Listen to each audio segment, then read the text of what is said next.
teacher, Lex Mattini, who was a schoolmate of mine. I have memories of two students, one from New York City and one from Washington, D.C., who actually attended Grace Church there, as well as my own. So David was the school chaplain at Trinity School for a number of years, starting when I was in high school.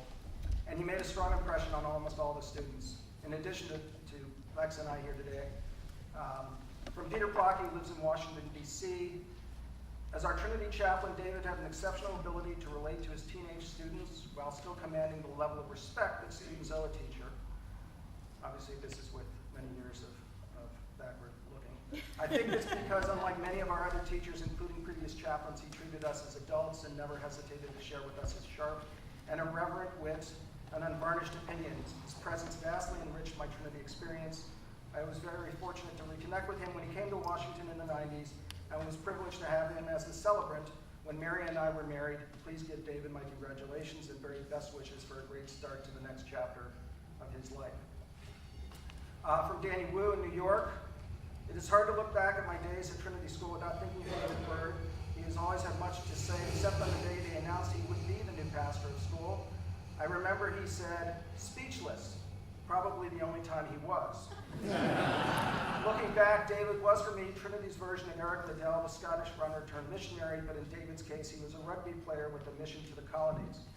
David's sermons were relatable and memorable. I remember once he talked of a time when he was studying for an exam and hoping that God would help him pass so he could do good. That was the hope of me and many other Trinity students, except I'm not sure how much good we hope to do, whereas David was there to show us a better, less selfish path. He told us of Woodbine Willie, better known as Jeffrey Studdert Kennedy, an Anglican priest known for giving soldiers in the trenches of World War I Woodbine cigarettes. He gave those away because they were the cheapest, and he wanted to reach as many men as possible. David was a man known to think of others before himself. I have always remembered those lessons and have told them less eloquently than he did to my own children.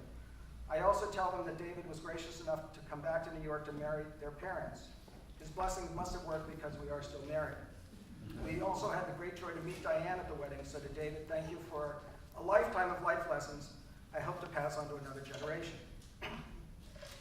Here are a few of my own memories of David, or as we called him to his apparent displeasure, Father Bird. Like most great teachers I've had, he knew it was good to meet students on their own level. And he quickly endeared himself with us by playing American touch football with us on the AstroTurf field at lunchtime, just long enough to trick us into playing soccer with him, which we then played for the next few years, and no more touch football. He brought religion back to Trinity in what seemed the godless early 1970s. He shamed the headmaster and board of directors to reconsecrate the altar of the old chapel, which they converted into a lower school library. And he held Wednesday morning Eucharist in that chapel for the next few years. He introduced a true lessons in carol service there, as I believe he did here, though he needed some of the Catholic students to help in the procession carrying the cross and censer. For me personally, he confirmed me in the Episcopal Church at the Cathedral of St. John the Divine on Easter Eve, my sophomore year of college.